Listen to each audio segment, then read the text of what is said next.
Good morning, Little Masters, and welcome back to today's Tolkien Times. I'm the Man of the West, also from the Prancing Pony podcast. Let's go ahead and get week 12 started with Mailbag Monday. Now, first, in the spirit of the Prancing Pony podcast's I have an addendum.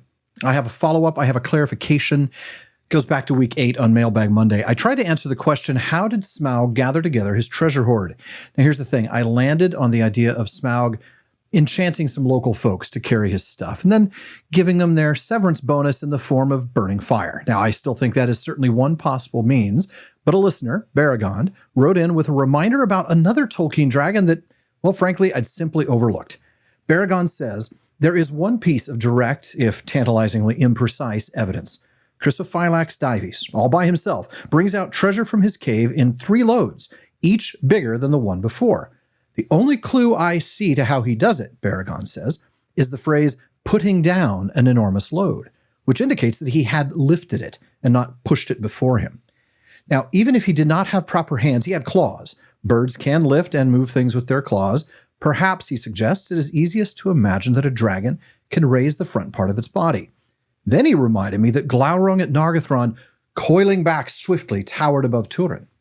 So he says perhaps that they could use the pair of forelegs as arms to carry things while moving forward by pushing with its hind legs or perhaps by wriggling like a snake. Excellent points, Baragond. Indeed, the dragon in Farmer Giles of Ham does indeed carry 3 loads, the first being 20 pounds of silver and the next 2 being larger, including chests. He even offers, under threat from Giles himself, to carry all this treasure back to your honor's own house and not to the king's. So clearly, he is able to carry the treasure on his own. No enchanting strangers, no hoard gullet spell, and a great touch, Baragond, to bring in Glaurung as well. Now, as for this week's mailbag question, Remco from Uppsala, Sweden, writes in and asks, Elves are the firstborn, and their doom is to be immortal, make the world they live in a better place, love the beauty of it, and teach men, the followers, and finally make way for them. The doom of men is mortality, to have free will, to inhabit Arda and govern it. I was wondering, Remco says, about the doom of the dwarves. What is exactly their doom? Is their role also to make way for the followers? Or is their doom very similar to men, or is it something entirely different? Now, that is a good question, Remco, and while there is not much very, very clear or specific on the doom of the dwarves, there is one pretty solid passage in Of Aule and Yavanna that should reveal enough for us to rely on. Right after Ilúvatar has had compassion on Aule and given his creations independent life, the secret fire, if you will, he's told Aule that these dwarves are going to have to sleep and wait for the elves to rest in far-sundered places. And that's when we read the following. Since they were to come in the days of the power of Melkor, Aule made the dwarves strong to endure. Therefore they are stone-hard, stubborn, fast in friendship and in enmity, and they suffer toil and hunger and hurt of body more heartily than all other speaking peoples. And they live long, far beyond the span of men, yet not forever. Aforetime it was held among the elves in Middle-earth that dying, the dwarves return to the earth and the stone of which they were made. Yet that is not their own belief, for they say that Aule the Maker, whom they call Mahal, cares for them, and gathers them to Mandos in halls set apart, and that he declared to their fathers of old that Ilúvatar will hallow them and give them a place among the children in the end. Then their part shall be to serve Aule and to aid him in the remaking of Arda after the last battle. They say also that the 7 fathers of the dwarves return to live again in their own kin, and to bear once more their ancient names, of whom Durin was the most renowned in after ages, father of that kindred most friendly to the elves, whose mansions were at Khazad-dûm.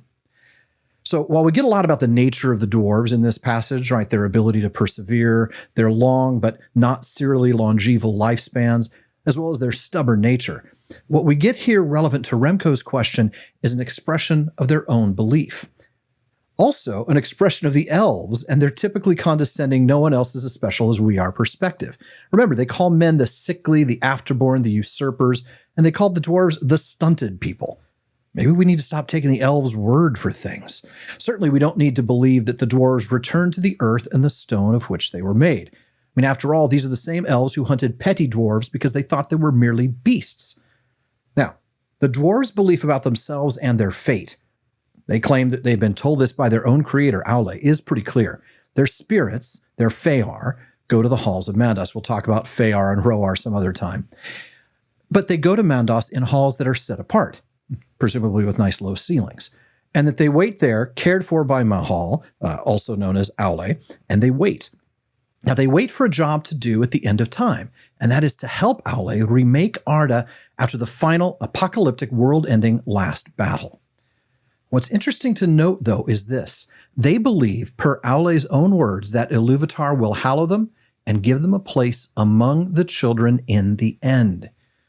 This strongly suggests that, for now at least, the dwarves do not see themselves as being children of Iluvatar. They will gain or earn that spot in the end. That's interesting stuff for sure. Now, of course, we also get a bit on the whole Durin reappearing over and over bit, but that's a mailbag answer for another day. Quick reminder, folks, the Patreon for today's Tolkien Times launched over the weekend.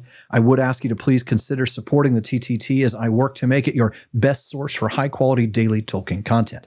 You can get things like an ad-free feed, a hangout with me and the other patrons, priority for mailbag questions and readings, and my favorite, a bonus episode every single week, starting with this week. Go to patreon.com/TolkienTimes and sign up. If you join the top 2 tiers before the series ends on September 16th, you'll get a special bonus. But folks, that wraps it up for Mailbag Monday. If you have a question you'd like me to answer, please email it to barliman@theprancingponypodcast.com. Just let them know it's for today's Tolkien Times, and I'll get to it as soon as possible. Remember, mailbag priority will be a benefit of supporting the show, too. Finally, join me again tomorrow on today's Tolkien Times for Tolkien Tuesday as we learn more about the professor himself. Please like and subscribe on YouTube. Follow or subscribe in your podcast apps. Follow @Tolkien Times on Instagram, Twitter, and TikTok. And finally, as Faramir says, go with the goodwill of all good men.